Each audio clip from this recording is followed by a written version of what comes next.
donc j'espère que vous allez bien. Donc aujourd'hui on se retrouve dans une nouvelle vidéo. Donc c'est une vidéo où je vais vous parler plus en détail après mon hospitalisation, parce que pour ceux et celles qui me suivent, donc l'année dernière j'ai été hospitalisée au mois de décembre, et du coup ça fait à peu près un an à quelques jours près que j'ai été hospitalisée. Donc du coup je m'étais dit que j'allais vous faire une vidéo sur mon parcours après cette hospitalisation, ce que j'ai eu à l'hospitalisation. Je vais tout vous expliquer un petit peu en détail sans vous dire ce que j'ai, puisque du coup ça c'est plus personnel et du coup je ne souhaite pas divulguer exactement le nom de ma maladie.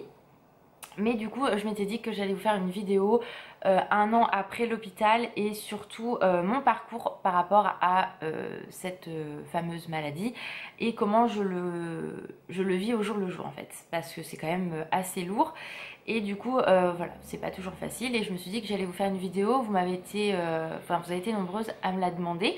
Donc du coup je me suis dit, nombreuses et nombreux, donc je me suis dit que j'allais vous en parler en fait, tout simplement.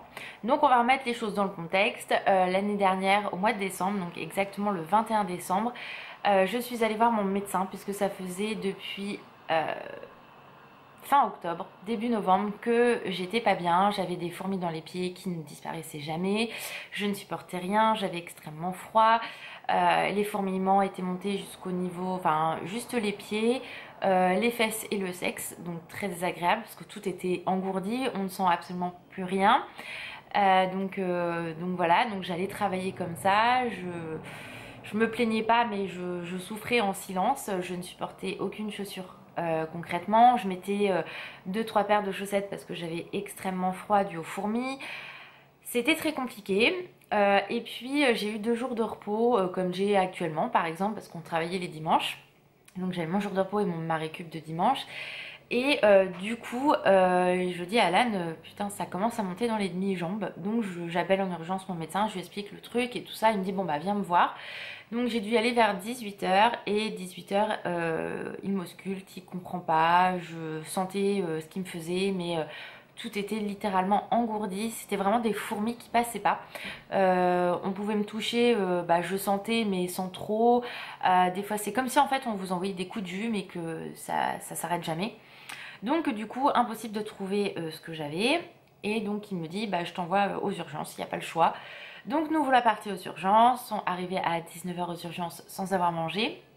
Je ne suis pas repartie des urgences, donc Alan est reparti, je n'ai absolument pas mangé. J'ai vu un médecin donc, qui m'a dit oui vous avez quoi d'autre comme symptômes? Je peux pas te dire plus, j'ai des fourmis, terminé quoi. Donc ils m'ont pris un petit peu pour une cinglée. Et du coup au final ce qui s'est passé, c'est que je suis restée toute la nuit aux urgences. Donc je n'ai pas mangé, j'avais pas de vêtements, j'avais rien, donc j'avais très très froid. Dormir aux urgences c'est un enfer, hein, on va le dire concrètement. Et au final ce qui s'est passé, c'est que le lendemain, donc Alan est venu me rejoindre encore aux urgences, parce que j'étais toujours aux urgences.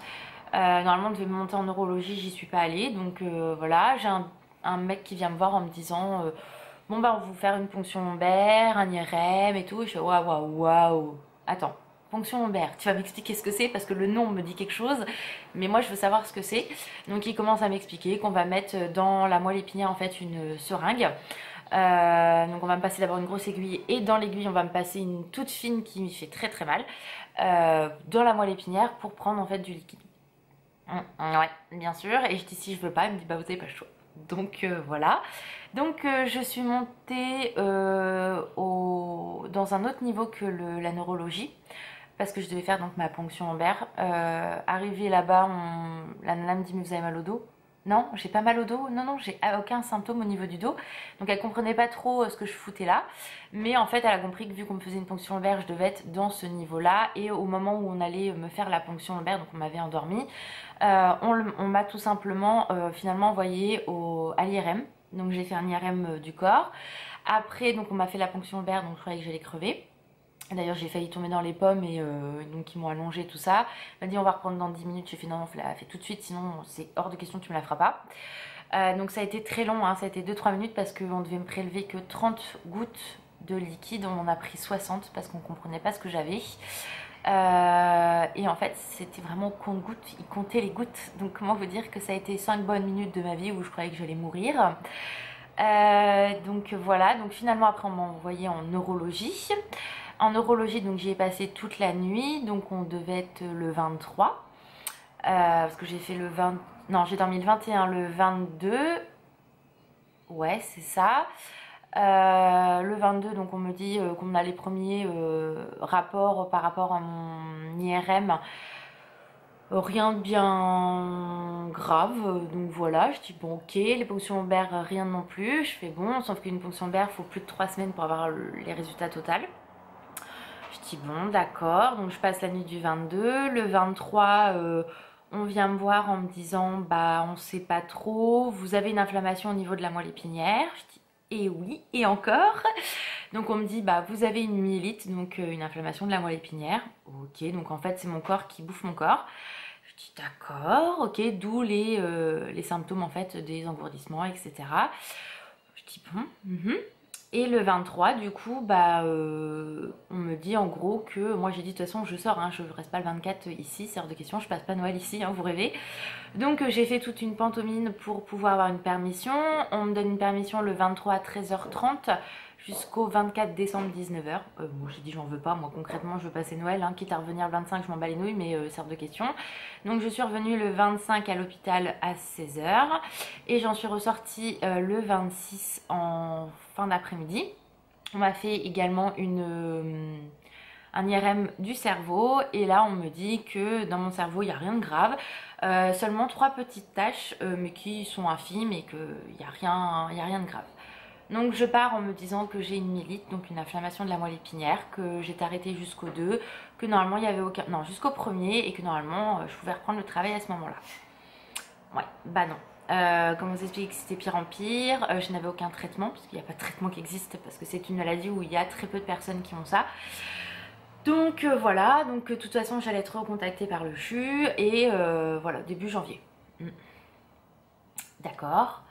Fallait attendre les résultats en fait de la ponction lombaire pour en savoir un petit peu plus. Donc j'ai dit ok, donc je suis sortie, j'ai passé donc le 24 avec Alan, le 25 avec Alan et mon petit frère, donc je suis retournée à l'hôpital. Le 31 je l'ai passé avec ma famille et le premier aussi. Et je disais à ma famille, je peux pas marcher en fait, je supportais rien, tout me faisait mal.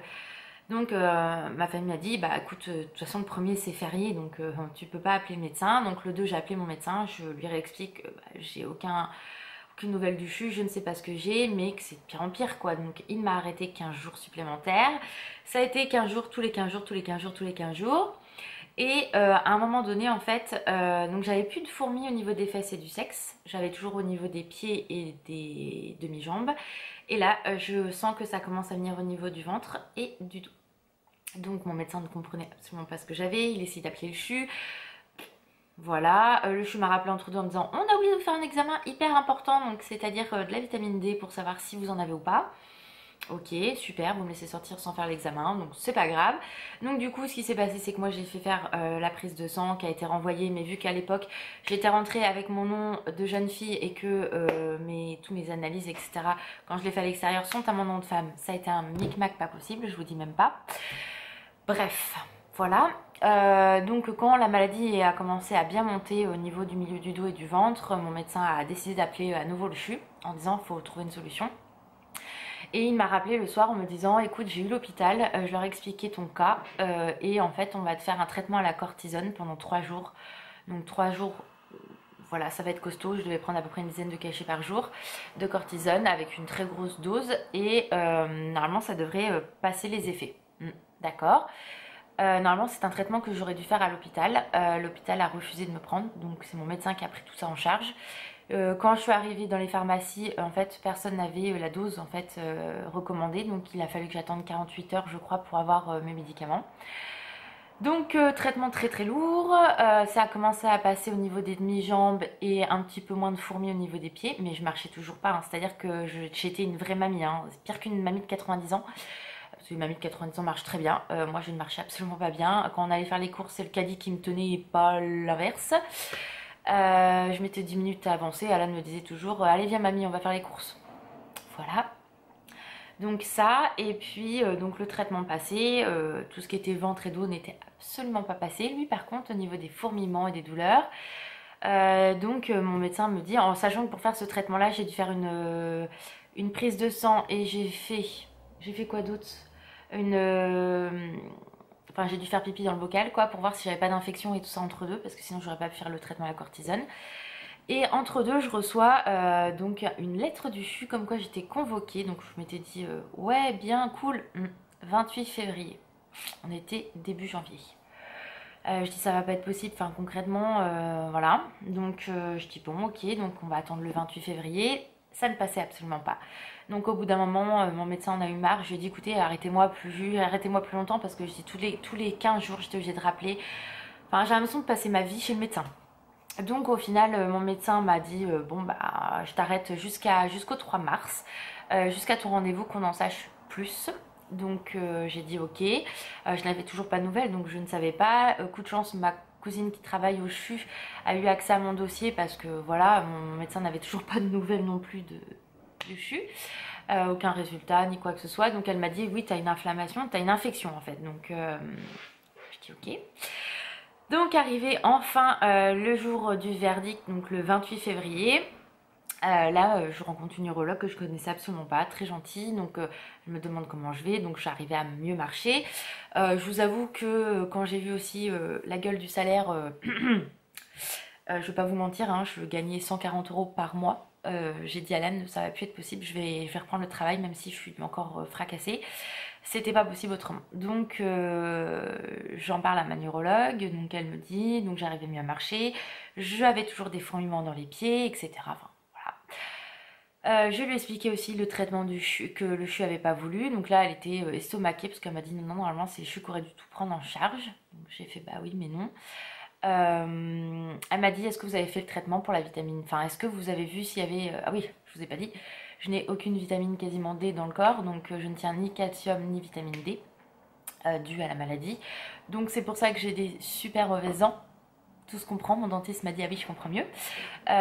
Donc là d'ailleurs il faut que j'aille le voir parce que j'ai une dent qui a pété, on est content. Bref, donc du coup résultat du neurologue, elle me dit donc qu'on a enfin une réponse, que la ponction lombaire n'a rien donné, à part qu'en fait la ponction lombaire ça vous permet de savoir toutes les maladies que vous avez eues. Donc elle m'a dit vous avez une mononucléose, vous avez eu ça, ouais, pas de souci, ok ça marche. Donc au niveau de l'IRM complet du corps, bah, il y avait bien une inflammation au niveau de la moelle épinière et au niveau du IRM du cerveau. Donc elle me dit vous avez 3 inflammations dans le cerveau. Pardon. Là moi on m'a dit que j'avais des taches. Et en fait les taches ne sont pas des taches. Ce sont en fait, j'ai déjà eu 3 grosses inflammations dans le cerveau, mais elle m'a dit vous les avez pas forcément senties. Alors ça peut être une migraine, ça peut être des maux de tête qui passent pas, ça peut voilà être plein de choses. En fait le cerveau est tellement gros que les inflammations n'ont pas duré longtemps. Donc ça s'est très vite résorbé. En plus c'était des zones qui n'étaient pas utilisées par le cerveau, donc ça ne m'a rien fait entre guillemets. Et il faut savoir que du coup, moi je lui ai dit oui mais pourquoi dans la moelle épinière ça met autant de temps. Elle me dit le cerveau est très gros donc il a résorbé tout seul. La moelle épinière c'est très petit, donc elle m'a dit ça prend extrêmement de temps. Donc j'aurais pu être arrêtée 6 mois, 1 an hein, concrètement, on va dire les choses telles qu'elles sont. J'ai été arrêtée plus de 2 mois et demi. Donc du coup elle m'a dit non, vous avez bien... Enfin ça met du temps. Donc j'ai fait d'accord, donc là elle m'annonce le nom de ma maladie, j'ai fait pardon, je dis non moi on m'a pas dit ça, elle me dit bah non vous avez ça. Donc je vais pas vous dire le nom hein, parce que j'ai dit que je ne le dirai pas, mais il faut savoir que c'est une maladie qui n'a aucun traitement actuellement, aucun traitement pour guérir, donc du coup bah je suis restée sur le cul, donc je ne guérirai jamais de cette maladie tant qu'il n'y aura absolument aucun, comment dire, aucune recherche, enfin il y a de la recherche sur cette maladie là, elle est pourtant très répandue mais on entend très peu parler, donc il y a très peu de moyens qui sont donnés aux chercheurs pour trouver une réponse en fait, donc il y a des recherches hein, qui sont effectuées etc, mais il n'y a rien, même à l'étranger il n'y a absolument rien par rapport à ma maladie. En même temps je vous avoue que j'irai pas en Allemagne à Pétaouchnok pour qu'au final voilà, moi je testerai un traitement si un jour il y en a un. mais avec des retombées positives. Je ne veux pas aller non plus me détruire la santé plus qu'elle n'est. Par contre, malgré tout, j'ai un traitement à vie. Donc j'avais 4 possibilités de traitement. J'ai choisi une des 4 options, bien évidemment. Donc il y avait 2 options médicamenteuses avec de gros effets secondaires que je ne souhaitais pas. J'arrive déjà à oublier ma pilule, donc prendre un cachet tous les jours, je suis pas sûre que j'y arriverai. Il y a une piqûre tous les 14 jours avec des effets secondaires très indésirables, donc je n'ai pas voulu non plus. Et du coup j'ai sélectionné la piqûre 3 fois par semaine. Donc c'est à dire que le lundi, le mercredi et le vendredi, je me pique tout le temps. Tout le temps. Ça m'est arrivé pendant les vacances où c'était pas prévu qu'on reste, je n'avais pas mon traitement, donc j'ai sauté la piqûre. C'est pas grave, ça arrive. Ça peut arriver comme une fois que le traitement n'arrive pas à temps, donc je sauterai la piqûre. En fait, on m'injecte de la protéine pour éviter que ça revienne, en fait. Donc ça n'empêchera pas une poussée, mais ça empêche que le corps, en fait, s'attaque. Parce que la logique de cette maladie, c'est ton cerveau te donne une info et l'info n'y va pas. Et du coup, en fait, les globules attaquent le reste du corps. Donc voilà, c'est mon cerveau qui déconne et c'est le corps qui subit. Donc voilà, du coup suivi par une spécialiste également, une infirmière spécialisée qui m'a appris à me piquer, avec qui on a parlé, qui m'a expliqué que mes symptômes au niveau des fourmillements pouvaient rester à vie au niveau des pieds, donc moins intenses, mais qui pouvaient être présents, qui pouvaient être plus présents à certains moments où j'étais plus fatiguée que d'autres, puisque du coup en fait c'est les symptômes d'une poussée qui reviennent mais qui ne sont pas une poussée, c'est juste la fatigue. En fait faut vraiment, c'est une maladie où vous devez énormément vous reposer parce que c'est très long, très lourd, très compliqué. Et donc c'est pour ça que je suis des fois beaucoup plus fatiguée. Donc c'est vrai que des fois j'ai des fourmillements qui peuvent revenir. J'ai mal au dos, on te voit mon cœur, tu peux y aller. Donc voilà, donc c'est toujours assez compliqué entre guillemets. Le traitement est très compliqué. Les 3 premiers mois, j'ai eu beaucoup de mal à m'habituer. J'étais hyper fatiguée, c'était compliqué. Et en fait, il faut se dire que le week-end, vous êtes tranquille, mais le lundi, ça vous rappelle que vous êtes malade à nouveau. Donc c'est continuel. En fait, vous pouvez pas oublier que vous êtes malade. Hein. Donc c'est hyper relou, tout ça.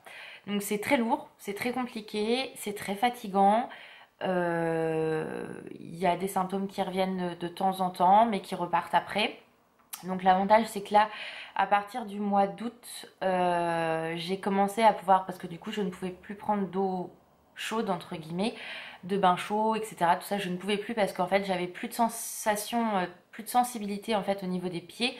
C'est-à-dire que mon cerveau disait à mon corps de se refroidir, mais en fait au niveau des pieds, il n'y avait aucune connexion. Donc c'était un petit peu galère. Là, quand on est parti à Beauval, Alan a pris un bain. Donc je me suis dit, tiens, je vais y aller aussi. Et là, j'ai ressenti toutes les sensations de l'eau chaude sans que ça me fasse mal. Donc c'était que du bonheur. Donc je peux reprendre des douches chaudes, c'est que du bonheur.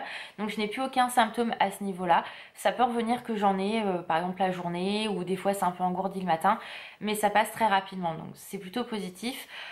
Sachant que je peux, par exemple, je peux avoir fait une poussée sur l'année et je m'en suis pas rendu compte. Donc en fait, tous les ans, il faut que je refasse un IRM pour voir où en est la maladie, si elle augmente ou si elle augmente pas. Si elle augmente, je pense que le traitement sera augmenté lui aussi. Et du coup, en fait, j'ai eu ma réponse le 28 février. On l'a vu quoi, 3 mois après la neurologue, mon cœur? Ouais. 3 mois après on l'a vu 6 mois après, et là j'ai un rendez-vous le 20 janvier, donc pour voir, pour rediscuter. Donc en général c'est des rendez-vous qui durent 10 minutes, hein. Donc vous mettez plus d'1 heure pour faire les papiers au CHU, tout le tralala, donc il faut arriver quand même de bonne heure, et au final vous êtes que 10 minutes dans le truc. Mais bon, c'est pour savoir si ça se passe bien, etc. Un effet qui n'était pas prévu dans le traitement, moi je l'ai eu, donc perte de cheveux. Donc voilà, donc c'est traitement aussi pour les cheveux, traitement pour la vitamine D. Voilà, donc beaucoup de cachets, enfin d'huile on va dire aussi. Voilà, c'est très très compliqué, c'est très chiant. Mais tout ce que j'espère c'est ne pas refaire de poussée. Donc je sens quand mon corps à sa limite, et du coup j'arrête en fait quand c'est comme ça. Ça m'arrive de prendre des fois pendant une semaine des cachets parce que je souffre au niveau du dos. Mais tout ça en fait c'est dû à ce que j'ai eu, et qui fait que des fois j'ai des symptômes qui reviennent et on n'a pas le choix. Donc voilà. Donc en gros, c'est chiant, c'est lourd, c'est douloureux, et mentalement et physiquement c'est compliqué. Mais malgré tout, faut quand même faire par exemple du sport. Je vois cet été on a repris la course avec Alan, donc là il pèle là, hein, il fait pas beau, donc cet hiver je pourrais pas courir. Mais cet été j'ai pas mal couru avec toi mon cœur hein, quand même. Hein. Ouais. On faisait de la course, on allait promener Sangha tous les jours quasiment. Donc en fait c'est une maladie qui a besoin aussi où le corps doit être stimulé. Donc du coup là cet été il a été très stimulé. C'est vrai que je me sentais vraiment mieux quand je faisais du sport. Là l'hiver c'est toujours plus compliqué. Voilà. Faut savoir aussi que j'ai pris du poids. Voilà, on va pas cacher le mot. J'ai dû prendre entre 4 et 5 kilos à ne rien faire et avec le traitement cortisone qui n'a absolument pas aidé. Parce que c'était une très grosse dose et voilà, là je suis arrivée à mon poids, donc j'ai tout reperdu. Je suis en train de reperdre plus même. Alors ça se voyait pas forcément, les gens m'ont dit ah bon t'as pris du poids, moi je le voyais dans mes vêtements. Concrètement quand vous pouvez mettre le vêtement mais vous voyez que vous êtes serré de partout et que ça fait pas beau, vous avez compris que là il y a un problème. Donc là j'ai reperdu tout le poids, je suis en train d'en reperdre un petit peu plus, mais tranquillement, hein, il m'a fallu un an, enfin plus de 6 mois on va dire pour pouvoir reperdre ce poids là, parce que je le fais doucement mais sûrement, pour pas reprendre en fait derrière. Si on fait trop vite c'est pas la peine, donc voilà. Donc je pense que là je vous ai un petit peu tout dit. Je referai une vidéo je pense fin janvier, quand j'aurai mon rendez-vous au niveau de ma neurologue et voir quand est-ce qu'on refait un IRM pour voir comment évolue toute cette petite chose là. Donc voilà pour ça. Donc si vous avez d'autres questions n'hésitez pas à me les poser en commentaire, j'y répondrai dans une prochaine vidéo, il n'y a aucun souci. Voilà, s'il y a des choses que vous n'avez pas compris ou vous voulez que je vous explique certaines choses plus en détail, n'hésitez pas, mais je ne vous dirai absolument pas le nom de ma maladie. Voilà, restez sur l'inflammation de la moelle épinière et ce sera très bien pour ça. Donc voilà, je vous fais d'énormes bisous, prenez soin de vous et puis je vous dis à très vite. Ciao!